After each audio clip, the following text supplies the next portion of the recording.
What's going on, everyone? Welcome back to the show. So I did something interesting. I asked AI to show me what the current Senate map would look like based on the latest polling. And so that's what I'm going to show you today. We're going to go over this. We're going to work through a few different scenarios. I'll show you the different pathways that Democrats have to take back control of the Senate. So we're going to do all that in this video. But first off, you guys can do me a favor. Please like the video. And if you're watching this video and you want to see more content like this, please consider subscribing to the channel. And so basically, I asked AI a question about the Senate map, the current Senate map based on the latest polling. And so I inputted the information that AI provided, and I just put it into our map. Okay, so that's what we're looking at right here.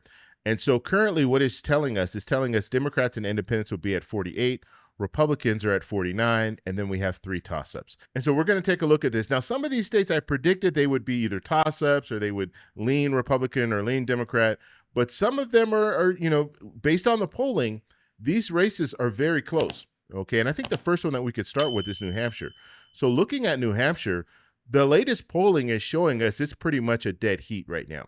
Democrats need to defend New Hampshire. They cannot lose New Hampshire because if they lose New Hampshire, it's going to be very hard for them to take back control of the Senate. And so there's going to be a lot of money going into New Hampshire. So let's take a deeper dive at what's going on in New Hampshire. So we have what, three polls here. And this is Pappas versus Sununu. And if we're looking at this, we see the Real Clear Politics average, and it's showing Pappas at 47. It's showing Sununu at 44. So we have Pappas plus 3. And looking at the latest pollsters, we have Emerson here conducted between 321 and 323. You have Pappas at 45. You have Sununu at 44. So you have Pappas at plus 1. You have the St. Ansel poll here conducted between 316 and 318, showing Pappas at 46, Sununu at 43. And so there's Pappas plus 3. And then the UNH poll conducted between 115 and 119 has Pappas at 50, Sununu at 45, Pappas plus 5. And so you see this slightly leans for the Democrat. However, it is very close, and some of this polling is showing us within a margin of error of between 1 and 3%. Now, looking at the other toss-ups, we have Ohio. So when it comes to Ohio, we have Sherrod Brown running against Husted. Husted is the incumbent. Now, Husted was appointed to this position, so this is Husted's first opportunity to run for this seat. Now, Sherrod Brown lost in 2024, and so Sherrod Brown has been a senator out of Ohio before, and so we'll have to see if Sherrod Brown is able to win again.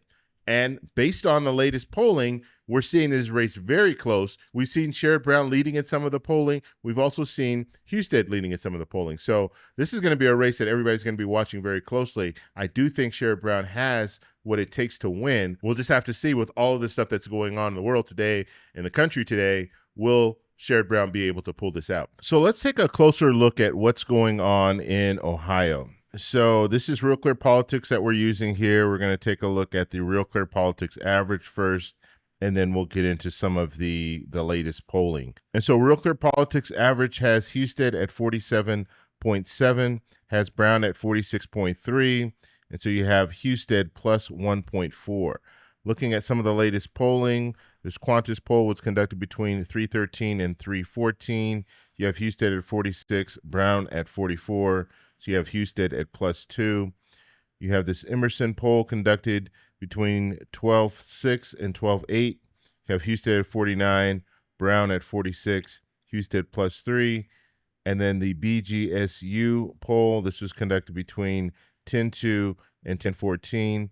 Husted at 48, Brown at 49. You have Brown at plus 1. And so because the polling is showing a benefit towards Husted, so you have out of the 3 here, you have 2 going to Husted, 1 going to Brown. But these are all falling close to the margin of error, and that's why AI is considering this a toss-up.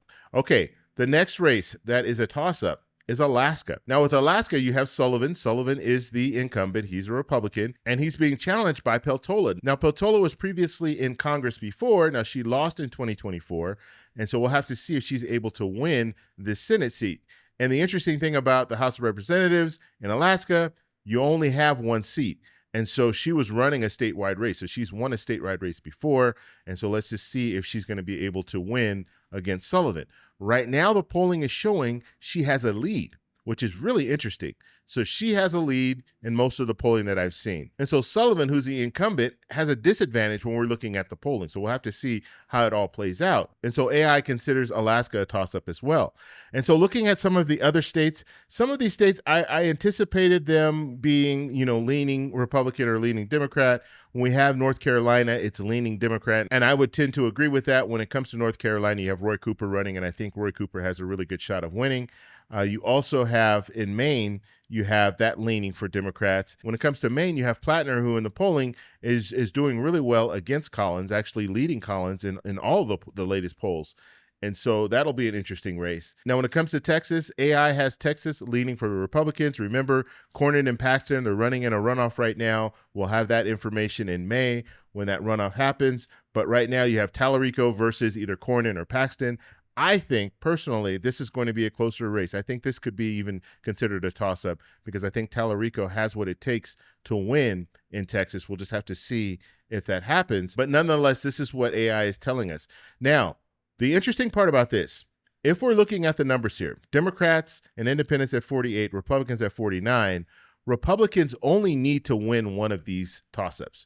They only need to win Alaska or Ohio or New Hampshire. That's it. When it comes to Democrats, Democrats are going to need to turn the table. They need to win all three. They need to win Alaska, Ohio, and New Hampshire. Remember when I told you New Hampshire, Democrats are defending New Hampshire, so they need to win that. That's the first state they need to win. But they also need to flip Ohio, and they also need to flip Alaska in order to take back control of the Senate. And it would look just like this. So if Democrats won in New Hampshire, they won in Ohio, and they won in Alaska, that would give Democrats 51, Republicans 49. Democrats would take control of the Senate. And so that's what it would need to look like. And so now you can see how hard this is going to be for Democrats. Based on the information we have here, Democrats need to run the table, but Republicans, they only need to win one of these seats. And the reason why they only need to win one of these seats is, let's just say they won in Alaska. If they won in Alaska, now you have Republicans at 50, Democrats at 50, but the vice president comes in and breaks the tie. And so Republicans would maintain control of the Senate. And so that's all Republicans would need to do. But if we saw a 50-50 Senate, that would be a huge victory for Democrats because Democrats would net 3 seats. They would bring the total to 50-50. And even though they don't have control of the Senate, that would be a huge victory for Democrats to win those 3 seats. So we'll have to see how all this plays out. I just wanted to do this quick little video just talking about how AI is seeing the Senate race so far. I want to know what you guys think. So let me know, do you think the map should look like this? Let me know in the comments below. If you like this video, please give me a thumbs up. Please subscribe for more. And remember, stay informed, stay engaged, and I'll talk to you in the next one. Bye. So that's all we have for this video. Make sure if you guys want to send me an email, you can do that, david@thetecshow.com. Like the video, subscribe for more, and check out these videos over here for some more great content. Talk to you later. Bye.